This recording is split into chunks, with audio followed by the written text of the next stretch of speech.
What is going on, guys? Welcome back to another episode. If you are not familiar, my name is Sean Jorgensen. I'm a freelance photographer slash videographer based in Las Vegas. And today we're going to talk about what's in my camera bag as a wedding photographer who shoots both digital and film. That's what we're going to kind of go over today. First, let's start with what I use to carry my cameras in. We'll start with the Pelican case. It is the Pelican Air 1535. Pretty cool. I love the color on it. I picked this up from a store here in town called Color Case. They have custom color cases for Pelican. So they're a distributor for Pelican case, but they have like colors outside of the standard black and tan.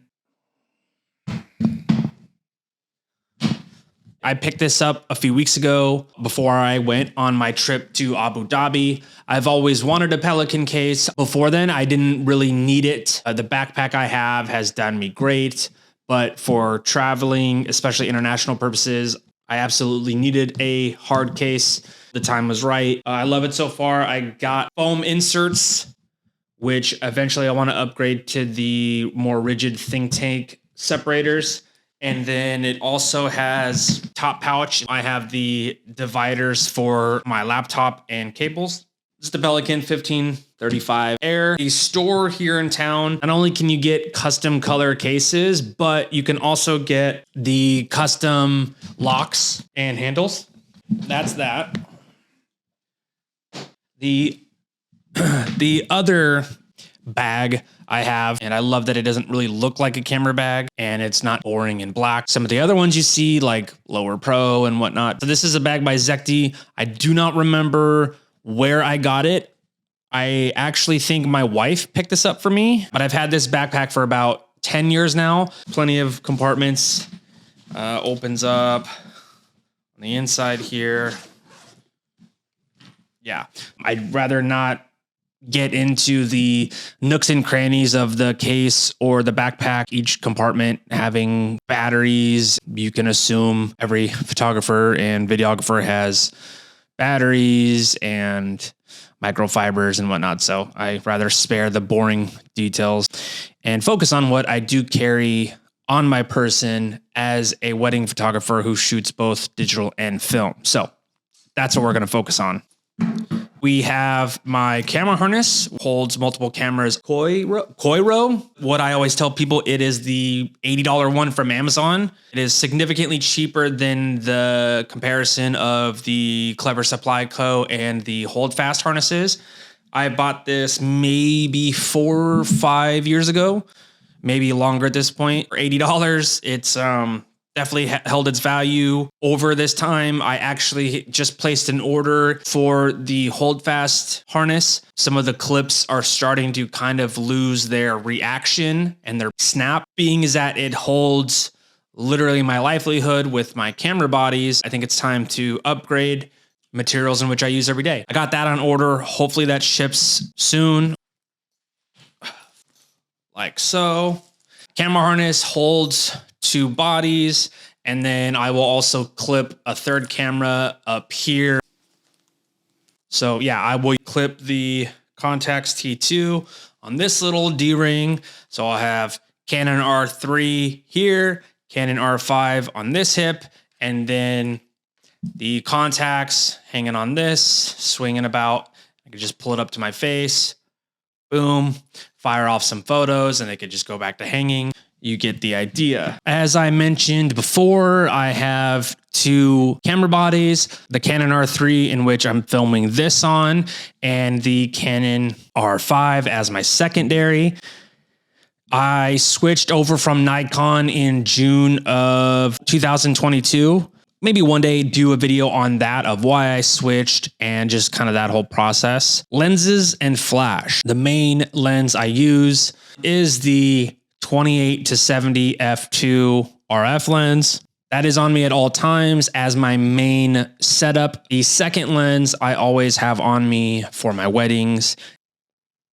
Sigma 85 1.4. It's an EF mount, so it does have the Canon EF2 RF adapter on it. This 85 is great for details and tighter perspective composition. I bring it with me on all my weddings and elopements, although it doesn't get used as much as I would like. Sometimes it's just such a tight focal length that it just doesn't get brought out. The third lens is the 70 to 200 f2.8. This only gets used on my bigger weddings. Sorry, let me back up. The R5 and the 70 to 200 as my second digital body, I only use those when I have a big wedding. If it's a big church wedding where I physically can't be on the steps with the pastor and bride and groom, I realize I have a job to do, but at the same time, no one wants to watch their daughter get married and be trying to look around the photographer's shoulder. So I am very aware of my position at all times. And if I am in a position that I am blocking the front row or I'm in front of the guest, I'm very cognizant of my time there. And I try to get in, get the shots I need, and then move. My very, very protective and high-tech lens cover, 8 to 15 f4 fisheye. It hardly ever gets used, but I do bring it with me in the event that I do want to get funky with it. The couple style or something really kind of does call for a unique perspective. I will bust out the fisheye and try something different.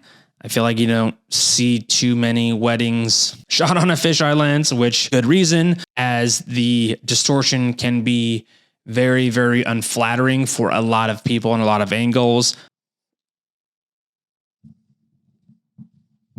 It gets used literally every single shoot is my Canon, let me read the name, 600 EX2 RT Speedlight. Can't believe I forgot about this, but yes, this flash, the off-camera flash gets used on every single wedding. The last piece of the digital setup would be memory card case I got on Amazon, which holds all my SD cards. I could usually fit a couple of the CF Express Type B cards stacked on top of the SDs, just kind of floating in the case.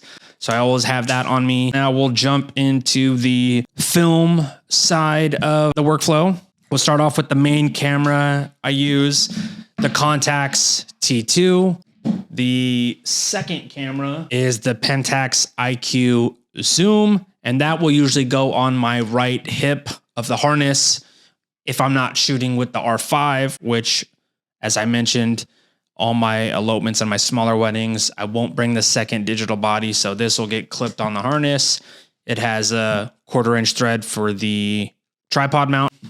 The third camera, Olympus Stylus zoom, nice little 35 to 70 telescope there. And the fourth and last film camera I keep on me is the Nikon EM with the pancake lens. You can see that. This is the only SLR that I keep on me for my weddings and elopements. The point and shoots are dynamite to have because trying to focus in the moment and be ready is really tough most of the time, missing it because you're trying to focus. So knowing that I need to anticipate most of the moments that are going to happen, like somebody going in for a hug or a mother and son moment, the point and shoots are key to just fire on, boom, grab the shot. I will use this for my couples shots where I can spend a little bit more time with them and pose them a little bit. I love that I have this dispatch strap on here. The one on the Contax is also a dispatch strap. It is just a wrist strap. Hot shoe flash, which is great. That's usually the setup. Throw it around the neck here. The last camera that I will have in my elopements and my weddings is the Polaroid. I do have packages that offer Polaroid as well. This is the Polaroid now. It's a new camera right above me here. OG Polaroid 600, but I've had a few of them. But recently the flash started to kind of not work on every single shot. Do the smart thing and grab something a little bit newer with the current technology of this. The other instant camera I will keep on me just as a safe backup is the Instax 90. I will bring that as a backup just in case the Polaroids are being shitheads, and at least they'll be able to grab some in stacks for my clients. That being said, now that we've talked about digital cameras, film cameras, we're going to dive into which film stocks I use for my weddings and elopements and which Polaroids I use. A handful of these. It's the I-type film for the new Polaroid now. I love the look of the black framed Polaroids. I think it gives a little extra edge versus the white borders. Film stocks, color film. You already know, you've seen a million videos on this film stock, the Portra 400 and the Kodak Ultramax 400. Most used film stocks. These are my go-tos. These are the two that I always have stocked up in my film fridge. This has been a staple in my workflow.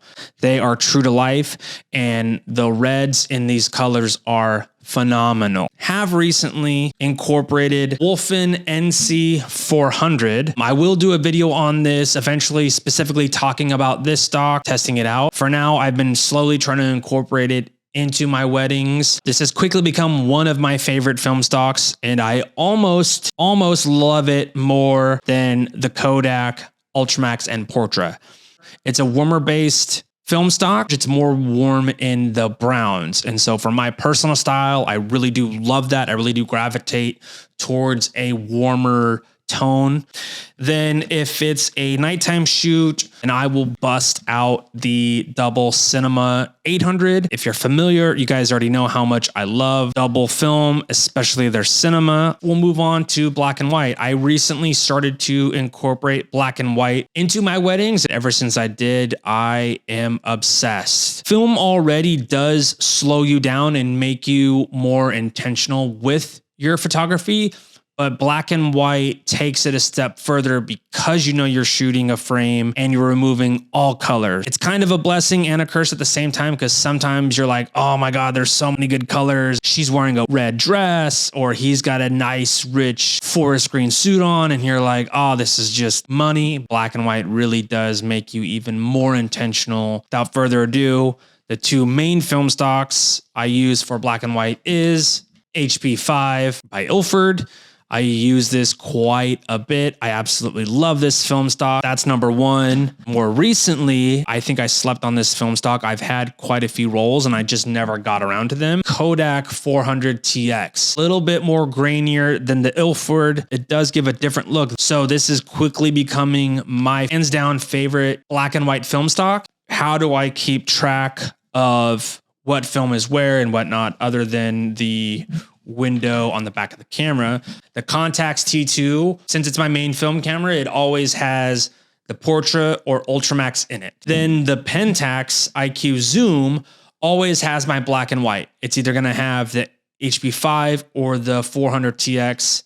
That's my black and white film camera for my weddings. We move over to the Olympus Stylus zoom. This will have my specialty film. So usually it'll be a double jelly or a double bubble gum, just for a little extra flair and a little bit more experimental. Nikon EM, I will usually have the NC400 in that. Those four film cameras is kind of how I keep track of what film stocks are in which camera without thinking about it. Last piece of what I carry on me is the long weekend film bag. I love this little thing. I'm glad that I came across it and picked one up because I was tired of just having my film roll around the camera bag. It has a little divider on the inside. I don't know if you could see it. Undeveloped film on one side, and then my shot film on the other side. I also just keep a little Sharpie in here. That way, when a film is done, I'll write the client's name on it or what I shot on it, just so when I have 10, 15 rolls of film, I can kind of look at them and go, okay, cool. 2 rolls are this wedding. Just a little bit of organization for me. Speaking of bags, I don't have it here with me right now, but when I leave my car and I'm with a client, Canon sling, just throw it over my shoulder on my back. That is my little run and gun setup.